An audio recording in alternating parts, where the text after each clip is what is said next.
Olá pessoal, vamos falar aqui sobre antropologia cristã. Vamos falar um pouquinho sobre a dignidade da pessoa humana, tá?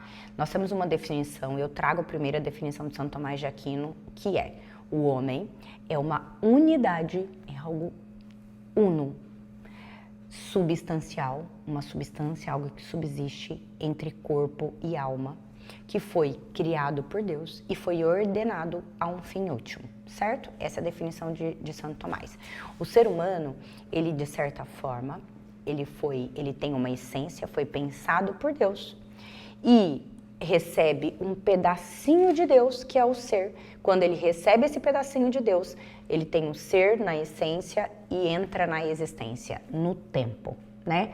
Naquilo que Deus pensou para você dentro da sua essência.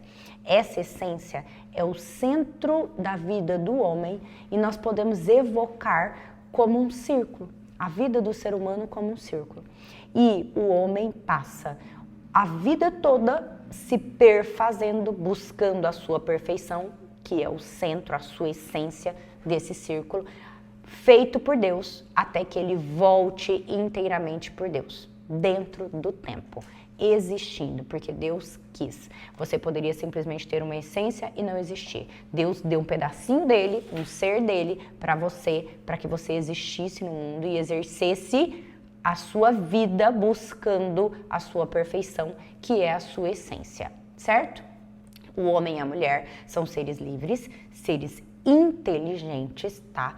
Criado como um tu, né, de Deus, ou seja, é um amor que transbordou dele e criou Adão, que transbordou de Adão por ter uma relação reta, direta com Deus e fez Eva, e estamos aqui por isso, por amor, por transbordamento de amor. Nada lhe falta, ele criou porque sobra, né? Sobra amor e ele criou todas as criaturas existentes. Então, somente na relação com Deus, por sermos um tu criado dele, é que nós podemos descobrir o nosso sentido pleno, autêntico de vida pessoal, de pessoa e social.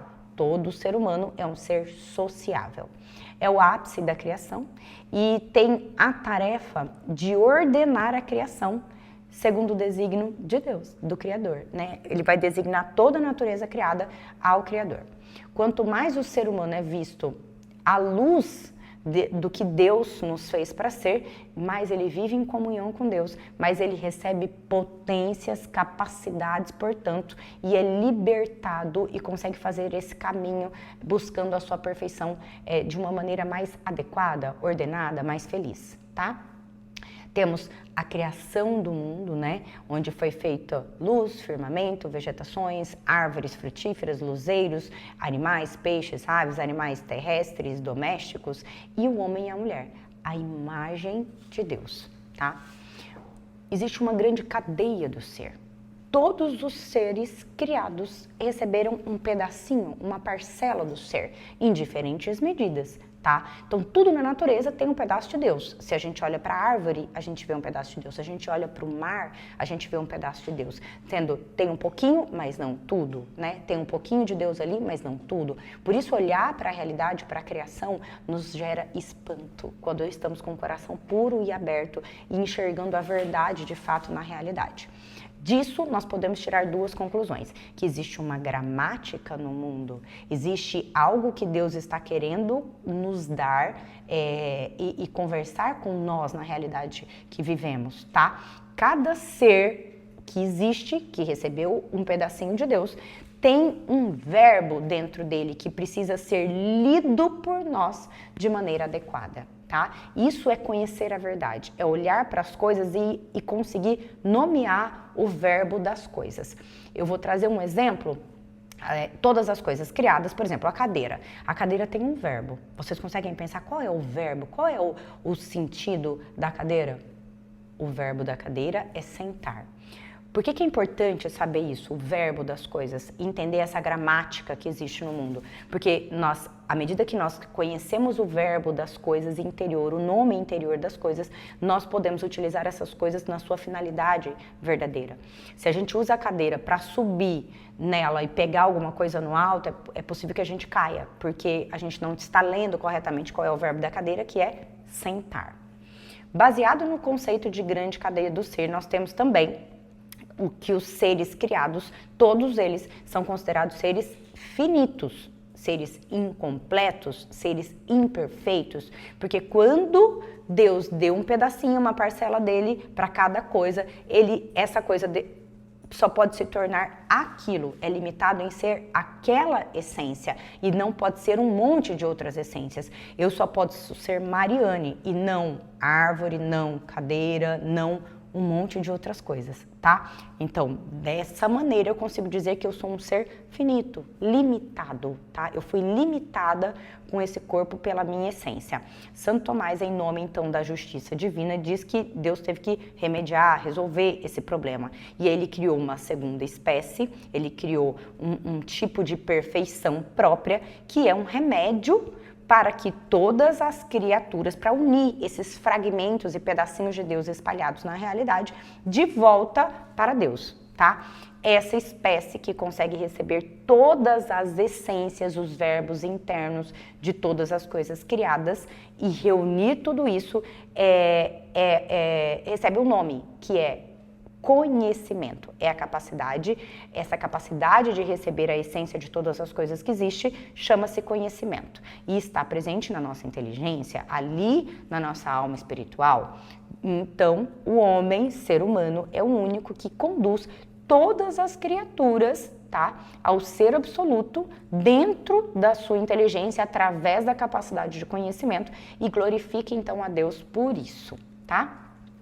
Unindo os dois conceitos ditos, nós temos que a sabedoria pode ser definida quando você usa maximamente a sua inteligência e faz aquilo que Deus pediu a Adão no Gênesis, que é dar nome a todas as coisas, nomear, conhecer a essência de todas as coisas, para que aquela coisa conhecida possa morar e existir dentro de você intelectualmente e voltar para Deus, tá?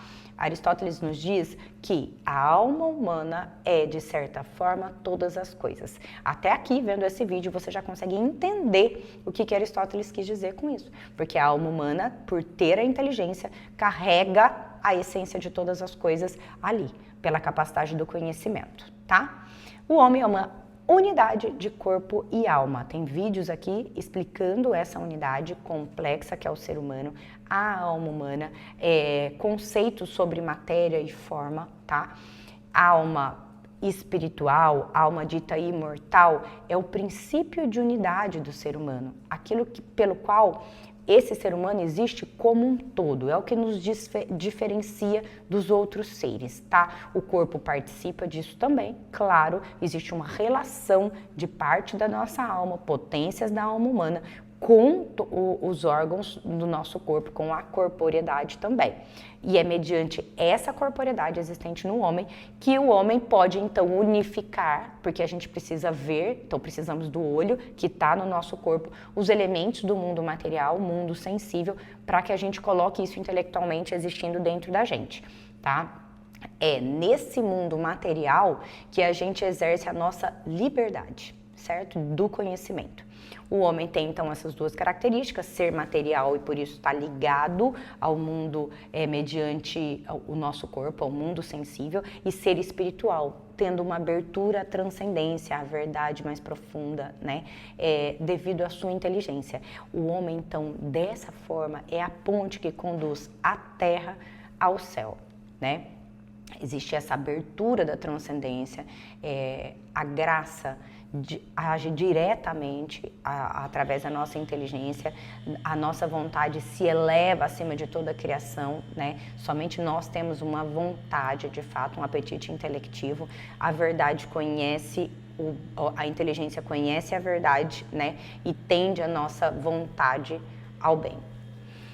Nós somos os únicos que nos autocompreendemos, então nós seres humanos, que autodeterminamos através da nossa vontade ao bem quando é a nossa inteligência que nos guia.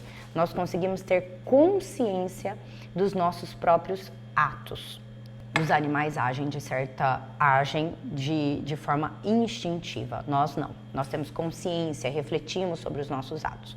Uma sociedade, para ser justa, ela só pode ser realizada no respeito da dignidade transcendente da pessoa humana. Isso só é possível se você reconhecer nas pessoas que convivem com você, nos outros seres humanos, que eles também são seres transcendentes. E por isso eles têm dignidade, independente de qualquer erro que eles cometam. A dignidade só acontece, a dignidade do ser humano, da pessoa humana, quando ela pode e deve realizar todas as potências que nos foram dadas, permitidas por Deus, criadas por Deus em nós, tá? Então, nós precisamos ter liberdade para escolher pela reta razão e não escolher pelo instinto. Nós temos que responder moralmente às coisas do mundo, responder pelo bem, responder pelo mal, e temos uma capacidade única de conhecer a verdade. Organizando, é preciso que a gente conheça o fim do ser humano para que a gente construa os meios para chegar até lá. Esse fim deve ser bom e deve ter um objetivo bom, deve ter meios bons e resultados bons. O destino final do homem é buscar a felicidade, é buscar a sua perfeição. Só assim, e isso só acontecerá, em certa medida, quando nos unirmos a Deus novamente. E de forma mais perfeita, isso acontece quando nós realizamos as nossas potencialidades, as nossas capacidades, tá? Para isso, precisamos entender o melhor funcionamento do nosso corpo, e corpo aqui dizendo pessoa humana, para alcançar então essa finalidade de união com Deus. Bom, nós temos então uma alma racional, com potências, com capacidades, temos operações que são ditas intelectivas, né? E nós temos que agir conforme essas operações.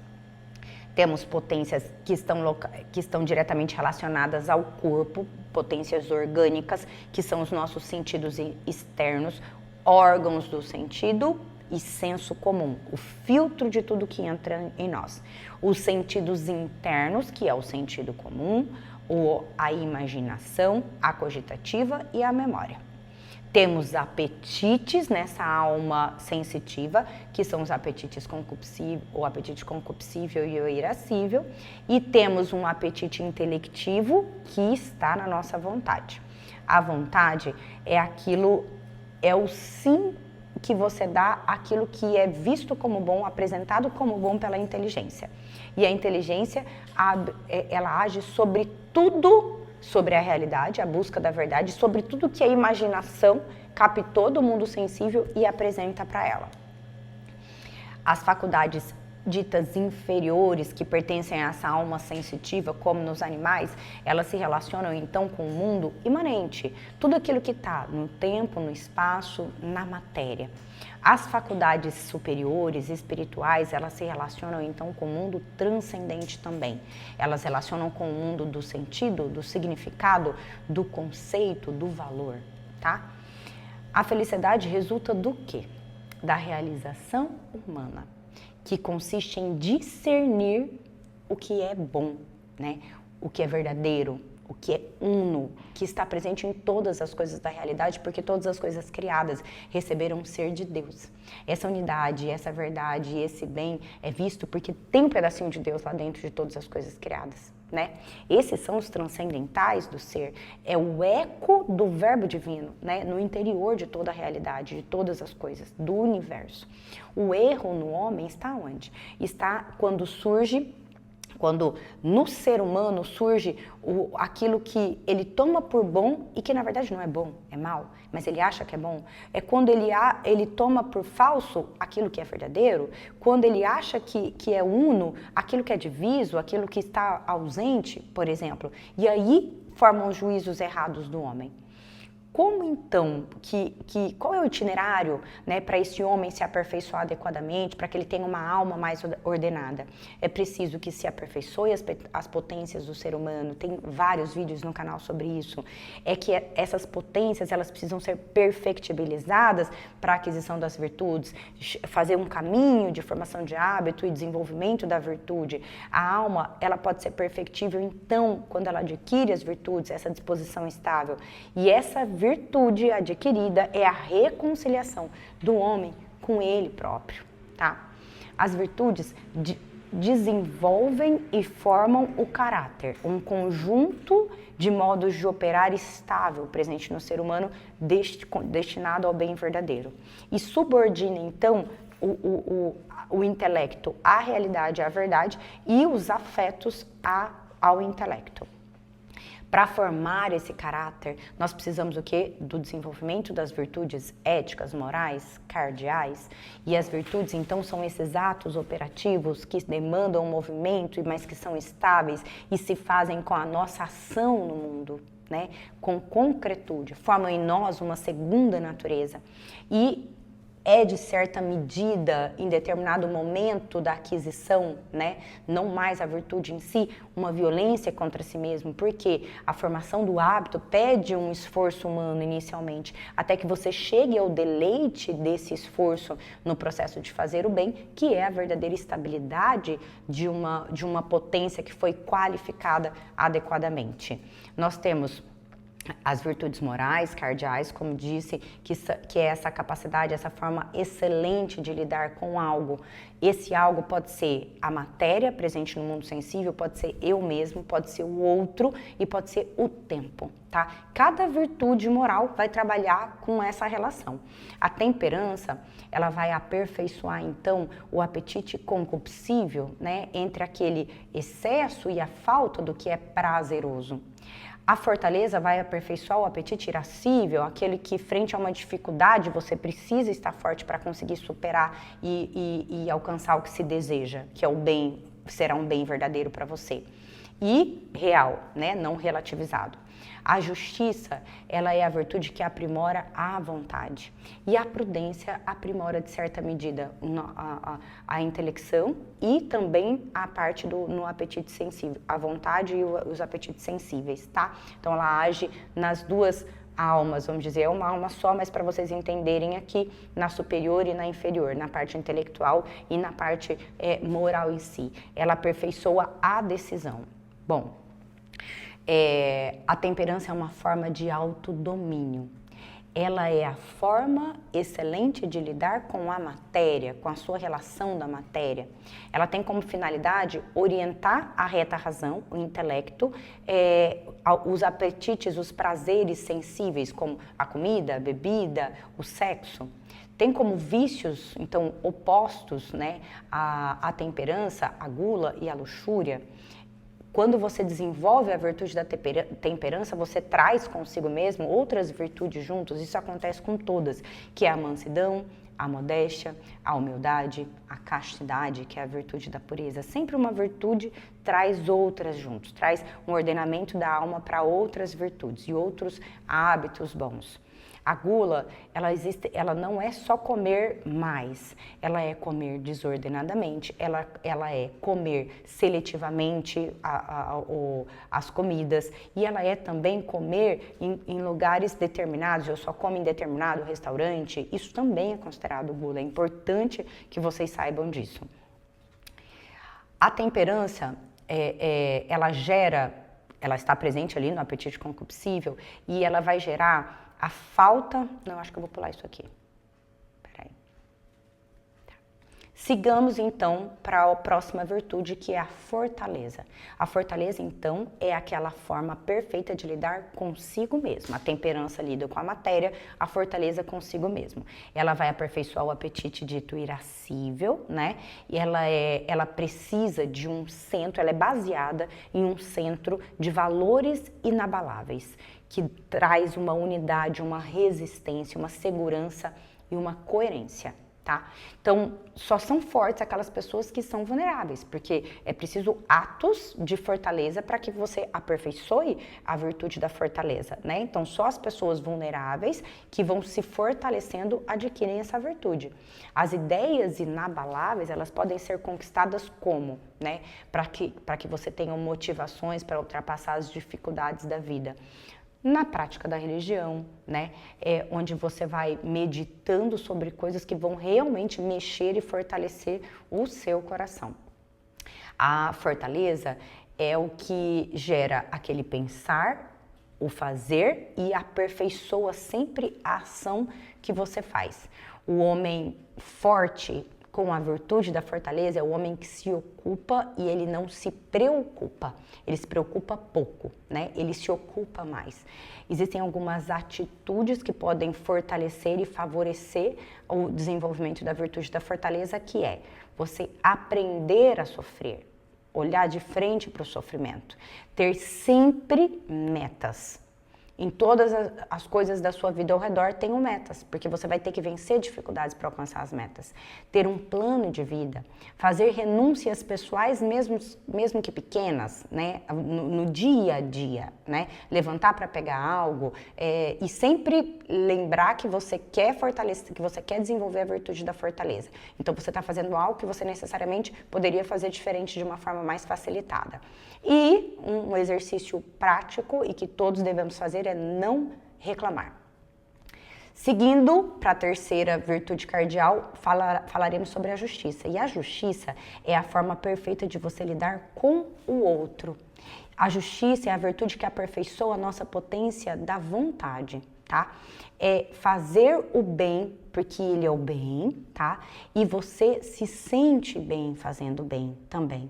Dar ao outro aquilo que ele é de direito, de fato. Ele é pessoa, entendendo o outro, olhando para o outro como uma pessoa humana, um ser espiritual ontológico, transcendente, como eu disse anteriormente, e, portanto, tendo dignidade. A justiça é quando você vê no próximo uma outra pessoa transcendente. E a caridade é quando você vê no próximo você mesmo, tá? A prudência é a virtude que é a mãe moderadora de todas as outras. A virtude da prudência, ela só pode existir frente a outras virtudes. Ela não pode vir sozinha, tá? É quando você menospreza todas as coisas do mundo sensível pela contemplação das coisas divinas. Você olha para os particulares, para as coisas do mundo e você vê uma forma adequada que esclarece, que ilumina essa realidade. Não é em nenhuma medida a mesma coisa que cautela, que ter cautela. É muito mais denso, mais sólido, mais profundo do que isso daí. É você conseguir dispor a sua razão prática e você discernir o verdadeiro bem, a verdade nas coisas. Ela age de forma intelectual e ela age também de forma moral, a prudência, né? Em ações práticas é aquele pensar e decidir, certo? É aquela regra certa da ação que você deve tomar. Existem 4 atos fundamentais para você exercitar a virtude da prudência. Primeiro, é você aprender a refletir, tá? Muitas pessoas têm preguiça de pensar, tem aquela afobação natural para fazer logo as coisas, né? Uma teimosia, às vezes falta humildade para pedir um conselho. Então, a reflexão é o primeiro ato para exercer a prudência. O segundo é fazer um juízo moral, certo? É você edificar a sua vida realmente de acordo com a reta razão e com a reta moral, mesmo contra o que o mundo está pedindo para você fazer. O terceiro ato para exercer a prudência é você decidir. E decidir necessariamente é sentir dor, tá? É ter sofrimento. Vai gerar algum tipo de dor. E o quarto e último ato é a realização, que pede 3 qualidades habituais para você realizar e ser prudente. A firmeza, tá? A capacidade de se renovar e a humildade de retificar no caminho. Sempre haverão erros e você precisa dessa capacidade de retificar no processo. Eu gosto de uma frase de São Gregório de Nissa, que eu vou contar aqui para vocês, que é: aquele que vai subindo jamais cessa de progredir, de começo em começo, através de começos que não têm fim, porque são sempre começos. Teremos que sempre ter humildade e nos retificar. Somente Jesus Cristo tinha todas as virtudes completas, não teremos todas, mas temos uma virtude predominante e é nela que nós devemos nos apoiar, porque já é nossa natureza.